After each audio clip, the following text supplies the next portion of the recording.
పెద్ద ఎత్తున విస్తరణ జరుగుతూ ఉన్నది. ఆ విస్తరణలో ఈ రాష్ట్రంలో ప్రస్తుతం పరిపాలన చేస్తున్నటువంటి చంద్రబాబు నాయుడు జనసేన కూటమి ప్రభుత్వం కానీ, అంతకుముందు పరిపాలన చేసినటువంటి జగన్మోహన్ రెడ్డి పరిపాలన కానీ, ఈ రెండు ఎలా అన్ని రంగాల్లోకి అదాని కార్యకలాపాలను విస్తరించడానికి ప్రయత్నం చేస్తున్నాయి. ఈ రెండు పార్టీల మధ్య అదాని వ్యవహారంలో ఏమైనా వ్యత్యాసం ఉందా లేదా అనేటువంటి విషయాల్ని కొన్నిటిని మీ దృష్టికి తీసుకొస్తాను. రాజేష్ శర్మ గారు కూడా చెప్పారు, అదానితో కుదుర్చుకున్నటువంటి ఈ సోలార్ ఒప్పందం మధ్యలో ఉన్నటువంటి కేంద్ర సౌర విద్యుత్ సంస్థ ఆ ఒప్పందం రద్దు చేస్తావా లేదా అనేటువంటిది ఇప్పటివరకు చంద్రబాబు నాయుడు గారు మాట్లాడటం లేదు. అందరు అడుగుతూ ఉన్నారు, అందరు అడిగినా ఏం మాట్లాడటం లేదు. చూస్తాం, ఆలోచన చేస్తాం, ఇతర ప్రాజెక్టులకు ఏమన్నా నష్టం వాటిల్లిద్దా రద్దు చేస్తే, ఇలాంటి మాటలు మాట్లాడుతూ ఈ ఒప్పందం రద్దు చేస్తామనేటువంటిది నుంచి వెనక్కి వెళ్ళేటటువంటి వైఖరితో ఉన్నట్లు మనకి స్పష్టంగా అర్థమవుతూ ఉన్నది. రోజు విమర్శలు చేస్తూ ఉంటారు, కానీ అదానితో కుదుర్చుకున్న ఒప్పందం మాత్రం విమర్శలు చేయటం లేదు. అది తప్పించి అన్నీ చేస్తూ ఉంటారు. 25 ఏళ్ల పాటు లక్షల కోట్ల రూపాయలు ప్రజల మీద భారాలు మోపేటటువంటి అతిపెద్ద కుంభకోణం ఇది. దాన్ని వదిలేసి మాట్లాడటం. రెండవది, అదొకటే కాదు ఇప్పుడు మనం అడుగుతుంది. మనం అడిగేటటువంటిది ఆ ఒప్పందాన్ని రద్దు చేయడంతో పాటు 2020, 21, 22 చివరికి వెళ్ళబోయే ముందు దాకా అదానితోటి ఈ రాష్ట్రంలో జగన్మోహన్ రెడ్డికి ప్రభుత్వం చాలా ఒప్పందాలు చేసింది. సోలార్ ఉత్పత్తి చేస్తామని అటు రాయలసీమలోను ఉత్తరాంధ్రలోను దాదాపు 30,000 ఎకరాల భూముల్ని దానికి ఇస్తామని ఒప్పందం చేసుకున్నారు. పంప్డ్ స్టోరేజ్ దాదాపు 14,000 మిలియన్ మెగావాట్ల ఉత్పత్తిని మేము తయారు చేస్తాం, అందుకు అవసరమైనటువంటి భూముల్ని కేటాయించమంటే ఆగమేఘాల మీద 5 జిల్లాల్లో కేటాయించారు. అటు మన్యం పార్వతీపురంలోను, ఇటు పాడేరులోను, అనకాపల్లి రాయవాడ ప్రాంతంలోను వీటన్నిటిలో కేటాయించారు. వాటిని అన్నింటిని రద్దు చేయమని అడుగుతూ ఉన్నాం. మరి ఎందుకు రద్దు చేయరు అవన్నీ? వీటి గురించి అసలు మాట్లాడటం లేదు. ఇందాక రాజేశ్వరం గారు చెప్పారు, మనకి అవసరమైనటువంటి విద్యుత్ ఇప్పుడు ఉంది, కొరత ఏం లేదు.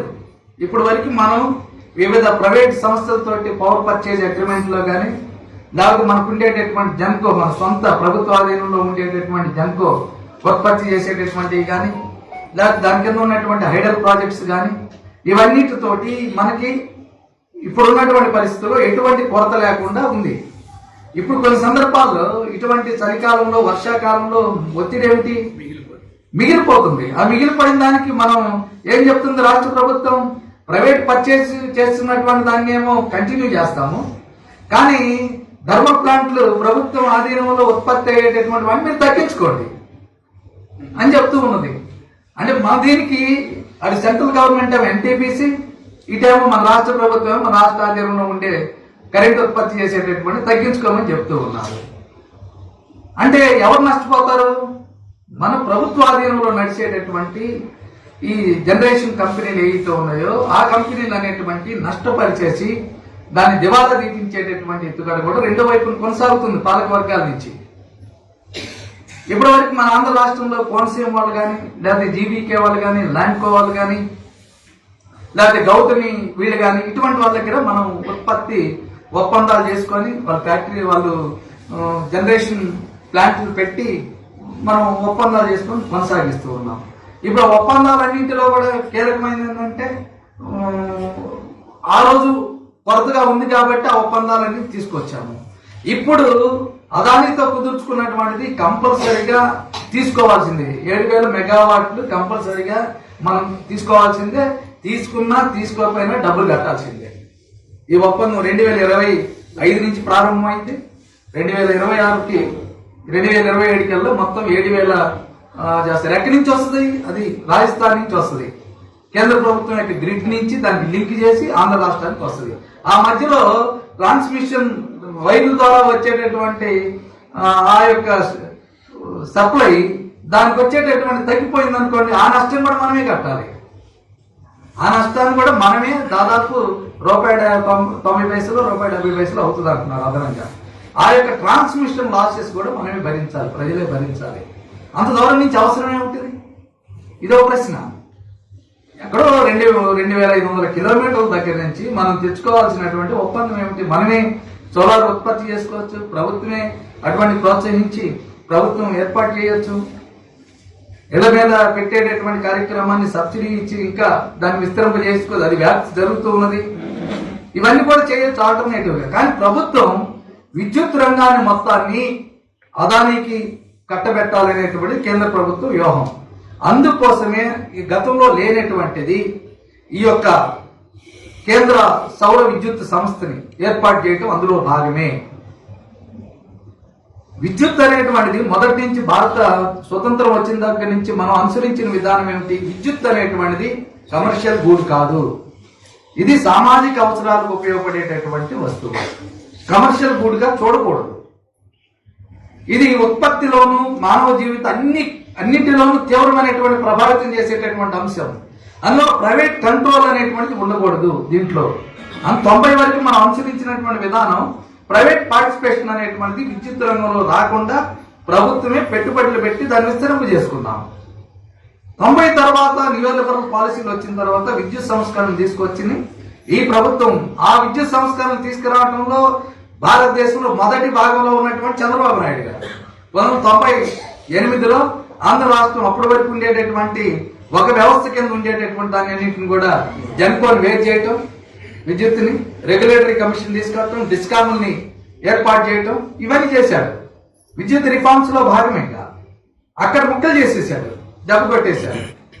ఇప్పుడు వాటిని మరింత వేగంగా ముందుకు తీసుకెళ్తున్నటువంటి పరిస్థితి మనం చూస్తూ ఉన్నాం.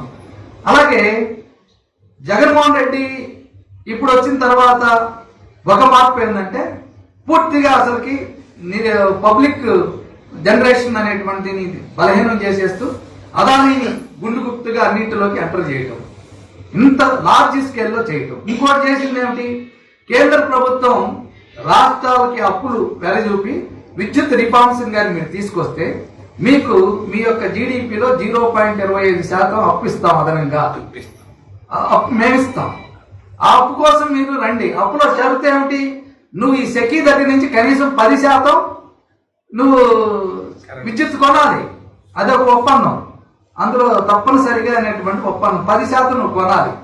అలాగే మీ రాష్ట్రంలో ఉండేటటువంటి ఉచిత విద్యుత్ వీటినన్నింటినీ గ్రాడ్యువల్ గా తగ్గించుకుంటూ పోవాలి. మూడోది ఇంకోటి చెప్పినటువంటి షరతు ఏంటంటే నీవు ఎంతైతే కొనుగోలు చేస్తున్నావో అంత రాబడి డిస్కామ్ దగ్గర నుంచి తీసుకురావాలి. ప్రభుత్వం తన బడ్జెట్ నుంచి డబ్బులు పెట్టకూడదు. ఆ లాసెస్ ఇప్పటి వరకు కొంత మనం ఆ విధంగా అడ్జస్ట్మెంట్ చేస్తూ ఉన్నాం. ఆ విధంగా ₹1,00,000 కోట్ల ఆ విధంగా అడ్జస్ట్ చేశాం ఈ 6-7 ఏళ్ళలో.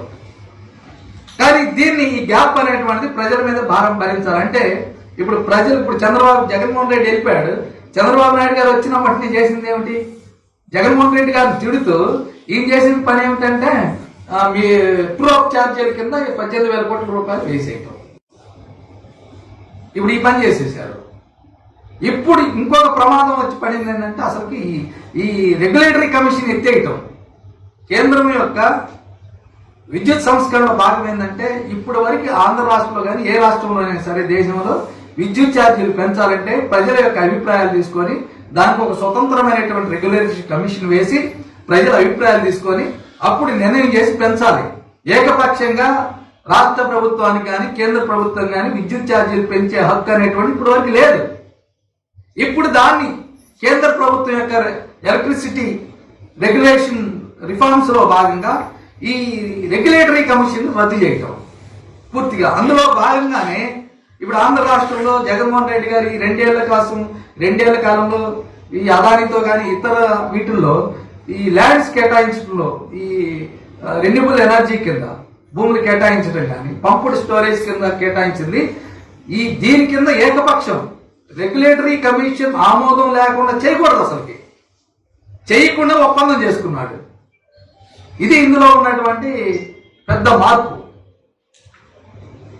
అంతేకాదు ఇప్పుడు అక్కడి నుంచి కొనుగోలు చేస్తున్నారు 7,000 మెగావాట్లు కేంద్ర సౌర విద్యుత్ సంస్థ ద్వారా అదాని నుంచి కొంటున్నాము.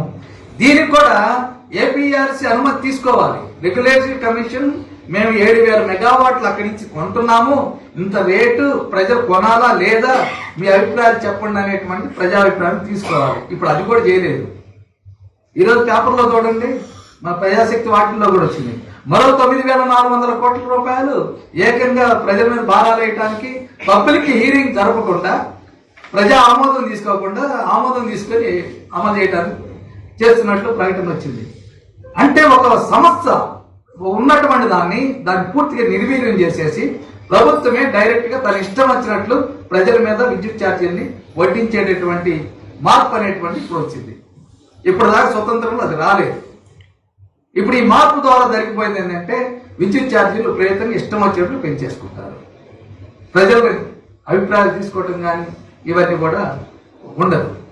విద్యుత్ వ్యవస్థ అనేది మొత్తం కార్పొరేట్ రంగాన్ని చేతుల్లో పెట్టడం కోసం ఈ యొక్క కేంద్ర ప్రభుత్వం రిఫార్మ్స్ తీసుకురావడం, దానికి అవసరమైనటువంటి సంస్థల్ని కేంద్ర సౌర విద్యుత్ సంస్థ లాంటి సంస్థలను ఏర్పాటు చేయడం, అప్పులు ఇవ్వటం, ముడి పెట్టడం, రాష్ట్రాలని లొంగ తీసుకోవటం ఇవన్నీ చేస్తుంది. దాంట్లో లొంగ తీసుకునే దాంట్లో జగన్మోహన్ రెడ్డి గారు లొంగిపోవటం, ఇప్పుడు అంతకన్నా ఈ చంద్రబాబు నాయుడు కూటమి ప్రభుత్వం ఇంకా లొంగిపోతుంది దీంట్లో. అందుకోసం ఈ యొక్క ఒప్పందాలు దేనిటిని రద్దు చేసుకోకుండా వెనక్కి వెళ్ళటం అనేటువంటిది జరుగుతున్నది. ఇప్పుడు దేశంలో ఈ బొగ్గు ఆధారంగా ఈ విద్యుత్ ఉత్పత్తి దాటంలో మన ఎన్టీపీసీ తర్వాత, ఎన్టీపీసీ అంటే కేంద్ర విద్యుత్ సంస్థ, కేంద్ర ప్రభుత్వ ఆధీనంలో ఉండేటటువంటి, దాని తర్వాత దేశంలో అత్యధికమైనటువంటి ఉత్పత్తి చేస్తున్నటువంటిది అదాని. ఇది ఒకటి.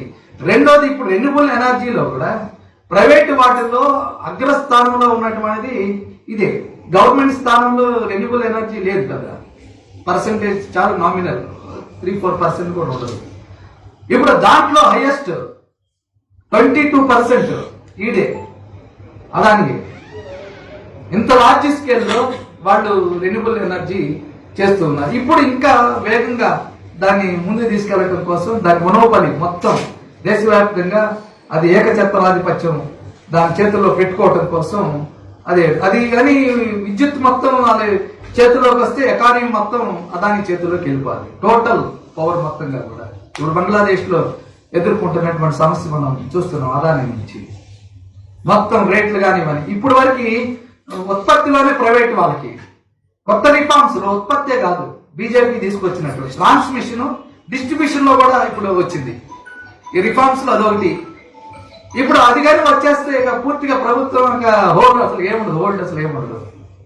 ట్రాన్స్మిషన్ ప్రత్యేకమైన వాళ్ళు లైట్ చేసుకుంటున్నారు. డిస్ట్రిబ్యూషన్ ఇప్పుడు కొత్తగా టెక్నాలజీ వచ్చిన తర్వాత ఇప్పుడున్నటువంటి గవర్నమెంట్ యొక్క డిస్ట్రిబ్యూషన్ సిస్టాన్ని ఆ చిప్స్ ద్వారా వాళ్ళు ఆపరేట్ చేస్తారు. దానికి అనుగుణంగా ఇప్పుడు మీటర్లు అనేటువంటివి స్మార్ట్ మీటర్లు, ఈ స్మార్ట్ మీటర్లు పెట్టింది వాళ్ళే, తయారు చేస్తుంది అదాని వాడు తయారు చేసేట్టుగా దేశవ్యాప్తంగా దాన్ని తీసుకెళ్తూ ఉన్నారు. ఇంకొకటి, ఈ ఒప్పందంలో వాళ్ళు చేసుకున్నది చివరి అంశం ఏమిటంటే, ఈ ఒప్పందంలో సెకీ ద్వారా చేసుకున్న దాంట్లో ఇందాక అజయ్ శర్మ గారు చెప్పారు కొన్ని విషయాలు. వాటిలో ముఖ్యమైనది ఏంటంటే దీంట్లో ఎవరు పాల్గొవాలి, కొటేషన్ అనే దాంట్లో పాల్గొన్న దాంట్లో కండిషన్ పెట్టారు.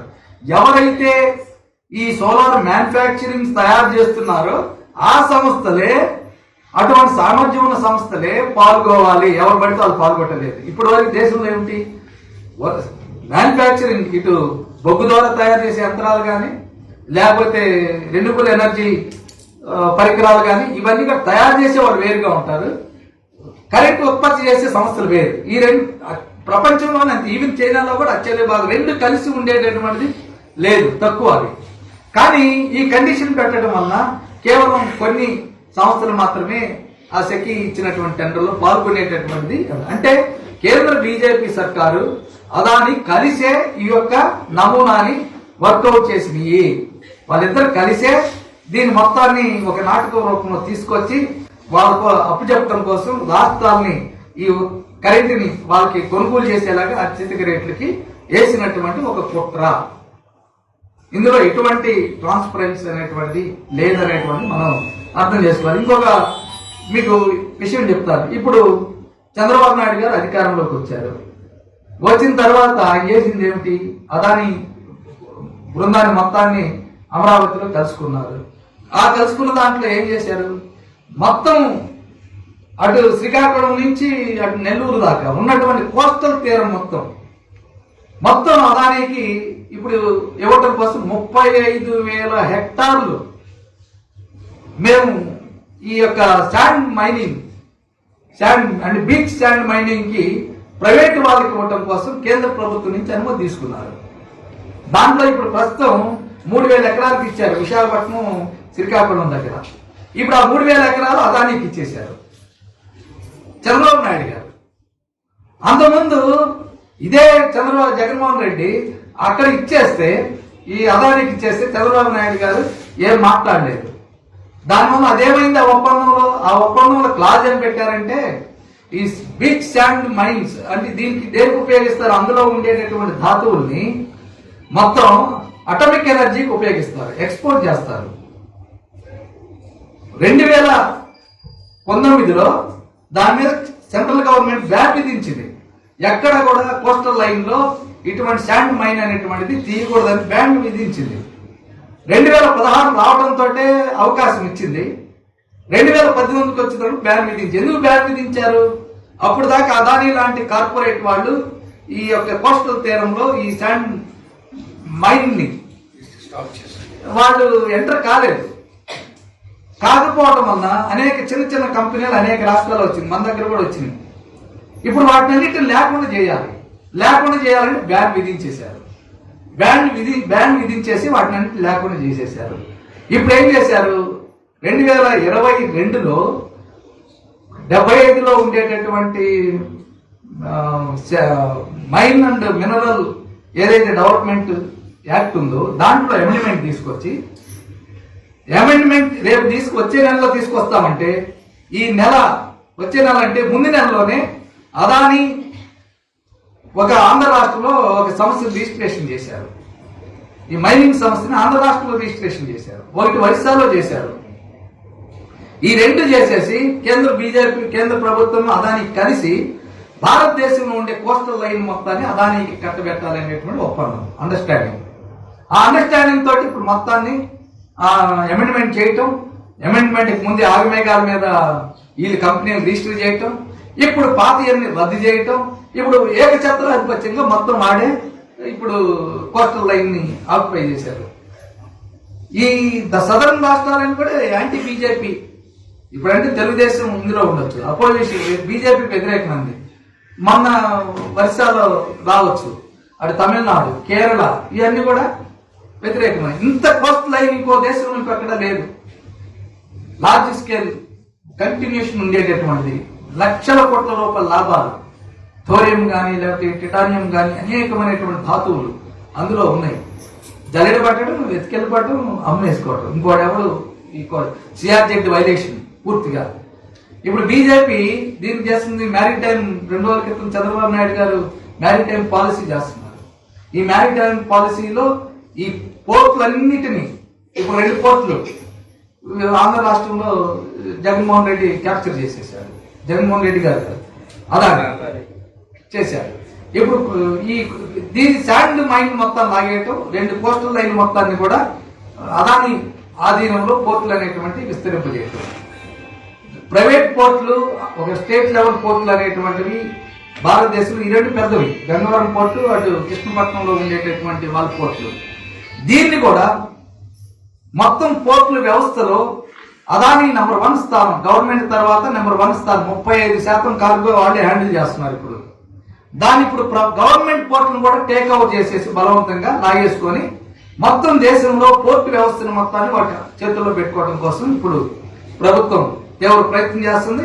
దాంట్లో ఆద్యుడు గతంలో చంద్రబాబు నాయుడు గారు, ఇప్పుడు జగన్మోహన్ రెడ్డి గారు వచ్చి డివిఎస్ఎన్ రాజు మన గన్నవరం పోర్టు మీద అతని మీద మెడ మీద కత్తి పెట్టేసి నువ్వు అమ్మేస్తావా లేదా అని ఒత్తిడి చేసుకొస్తే ఆగమేఘాల మీద 2015 నాటికి దాని పోర్టు వాల్యూ ఎంత అయితే ఉందో దానికి లెక్క కట్టి 2015 నాటికి 2020లో అమ్మేశారు. మాట్లాడితే కుదరదు. అమ్మేయటం డబ్బు ఇవ్వలేదు. 6,400 6,200 కోట్లకి లెక్క కట్టారు.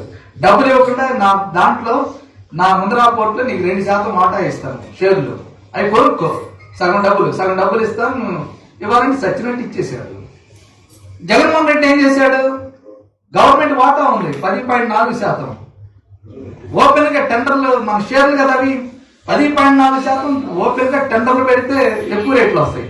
అలా ఇవ్వకుండా 120 రూపాయలకి షేర్ లెక్క కట్టేసి 5-6 ఐఏఎస్ ఆఫీసర్లతో బృందం వేసేసి మొత్తం గుండుగుప్తుగా అదానికి ఇచ్చేశాడు మోడీ ఒత్తిడితోటి. ఆ చంద్రబాబు నాయుడు తీవ్రంగా విమర్శించాడు, లొంగిపోయాడు అదానికి అది ఇది అని. మరి ఇప్పుడు నోరు మెదపట్లేదు, దాన్ని రద్దు చేయమంటే రద్దు చేయట్లేదు. పైపెచ్చి ప్లే చేశాడు. అతను ఇప్పుడు ఉండేటటువంటి 64 మిలియన్ టన్నుల నుంచి 200 మిలియన్ టన్నుల ఎక్స్పాన్షన్ కి 1000 ఎకరాలు ల్యాండ్ కి ఎక్స్పాన్షన్ కి నేను సహాయం చేస్తాను, భూములు కేటాయిస్తామని స్టీల్ ప్లాంట్ భూముల్ని దాన్ని బదలాయింపు చేయడం కోసం ప్రయత్నం చేస్తున్నాడు. అంటే చంద్రబాబు నాయుడికి జగన్మోహన్ ఏమి తేడా ఉంది? అదానికి మొక్కటంలో, సంపదను దోచిపెట్టడంలో ఏమి తేడా లేదు. ఆ విధంగా ఇది బిగ్ స్టాండ్ మొత్తాన్ని లాగి దాన్ని కట్టబెడుతూ ఉన్నాడు. రెండవది, ఇప్పుడు పోర్టులు మొత్తాన్ని అదాని హ్యాండ్ ఓవర్ చేసేటటువంటి పరిస్థితుల్లో ఈరోజు అన్నమాట. కోస్టల్ లైన్, దేశంలో ఉండే కోస్టల్ లైన్ మొత్తం కూడా అదాని. ఒకటి పోర్టులు, కోస్టల్ లైన్ శాండ్ మైనింగ్, అలాగే ఇందా చెప్పినటువంటి విద్యుత్తు, ఇవన్నీ కూడా హోల్సేల్ గా ఒకే గుప్పెట్లో మనోపలికి ఆర్థిక వ్యవస్థ జరుగుతున్నది. మూడోది, ఎయిర్పోర్ట్లు కూడా అలానే లాగేసుకున్నారు. ఇప్పుడు దేశంలో బాగా లాభాలు వచ్చే 30-35 ఎయిర్పోర్ట్లు ఉన్నాయి. 6 ఎయిర్పోర్ట్లు ఆల్రెడీ ఆ చేతుల్లో ఉన్నాయి. మిగిలినవి కూడా మొత్తం లాగేటటువంటి పనిలో వాళ్ళు ఉన్నారు. అందులో ఎయిర్పోర్ట్ని ఆ విధంగా బలవంతంగా లాగేసేటట్టు. ఇప్పుడు డేటా సైన్స్ విశాఖపట్నంలో గతంలో 2014 నుంచి 19 మధ్య ఉన్నప్పుడు చంద్రబాబు నాయుడు 100 ఎకరాలు కేటాయించాడు. అప్పుడు జగన్మోహన్ రెడ్డి ఏమో అన్యాయంగా చేస్తున్నారు, భూముల్ని లూటీ చేస్తున్నారు, అదానికి కేటాయించారు, నేను వస్తే రద్దు చేస్తానన్నాడు.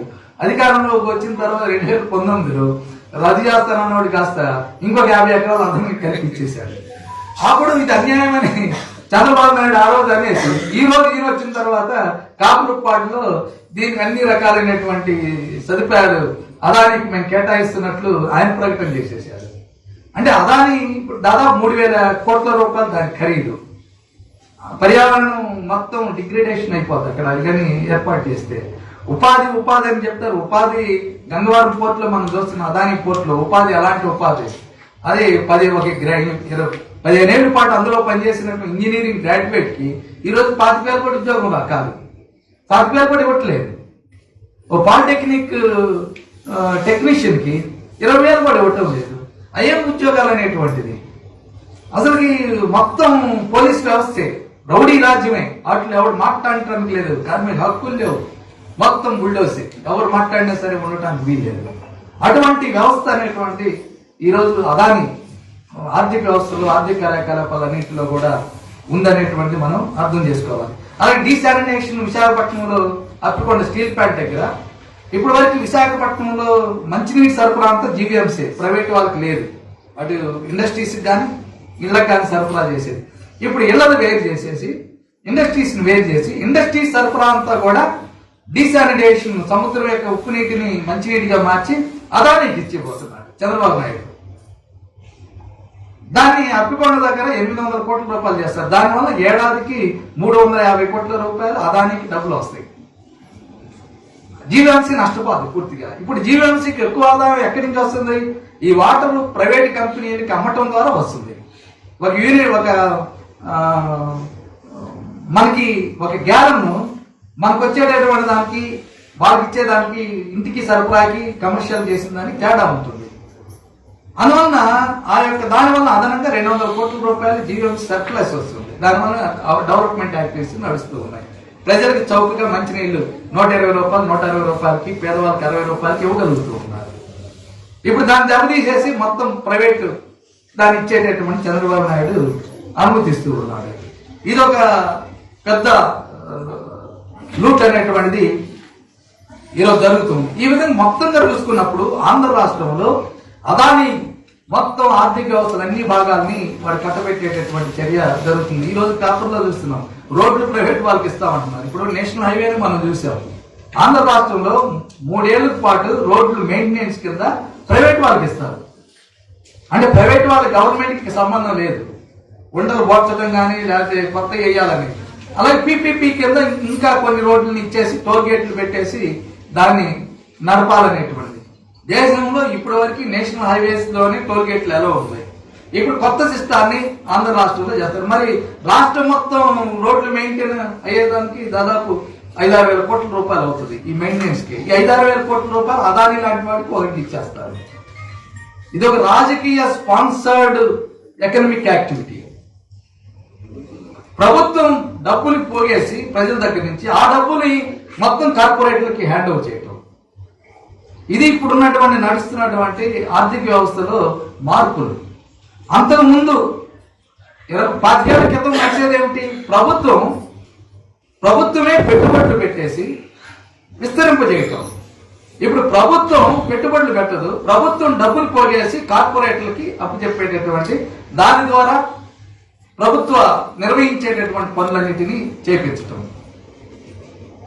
ప్రజల మీద విపరీతమైన భారాలు వేసిన ప్రతిదీ కూడా సరుకుగా మారిపోయేటటువంటి పరిస్థితి అనేటువంటిది ఇప్పుడు మనకి కనిపిస్తుంది. అందులో ఈ అదానీకి విషయంలోనూ ప్రభుత్వం ఇప్పుడు అనుసరిస్తున్న విధానాలన్నింటిలోనూ రాష్ట్రంలోని రాజకీయ పార్టీలు, ముఖ్యంగా వైసీపీ, టీడీపీ, జనసేన కూటమి, ఇవన్నీ కూడా నరేంద్ర మోడీ యొక్క విధానాలన్నింటినీ సాయిగలా పడి అమలు చేయటం. నరేంద్ర మోడీ విధానాలు, బీజేపీ విధానాలంటే ఈరోజు క్రోనీ క్యాపిటలిస్టుగా ఉండేటటువంటి అదాని వాళ్ళకి పెద్ద ఎత్తున సంపదని పోగేసేటటువంటిది, వాళ్ళు అన్ని ఆర్థిక వ్యవస్థల్ని మన గుప్పెట్లో పెట్టుకొని మనోబలి చేయటం కోసం ఉపయోగపడేటటువంటి విధానాన్ని వాళ్ళు ఆమోదించటం, పూర్తిగా ఆమోదించి ఏం తేడా లేదు. 2 పార్టీలు మాట్లాడడం తప్ప అదానీని తప్ప ఇంకేదైనా విమర్శించుకుంటారు. అదానీ దగ్గరకు వచ్చినప్పుడు ఇద్దరు కామర్పు అయిపోతారు. ఏమి ఆ విధానాలు రద్దు చేసేటటువంటి పరిస్థితి కూడా ఏముండదు అనేటువంటిది మనం అర్థం చేసుకోవాలి. అందువల్ల రాష్ట్రంలో రాజకీయాలు అనేటువంటివి కార్పొరేట్ రాజకీయాలు నడుస్తూ ఉన్నాయి. గతంలో వైసీపీ కానీ ఇప్పుడు వచ్చిన చంద్రబాబు నాయుడు జనసేన కూటమి కానీ చాలా ప్రమాదకరమైనటువంటి విధానాలు నడుస్తూ ఉన్నాయి. ఒక్కొక్కటి ఈరోజు మనం పోర్ట్లే కాదు, సముద్ర తీరమే కాదు, లేకపోతే భూములే కాదు, విద్యుత్తే కాదు, ఇప్పుడు రేపు స్టీల్ ప్లాంట్ ప్రైవేటీకరణ అందులో భాగమే. ఈరోజు నత్తనాడకుండా ఏం మాట్లాడకుండా ఎందుకు నడుస్తుంది? చంద్రబాబు నాయుడు ఏం మాట్లాడట్లేదు. ఇప్పుడు మొన్నటిదాకా ఎన్నికల ముందు అది ఇది బాగా చేశాడు జగన్మోహన్ రెడ్డి.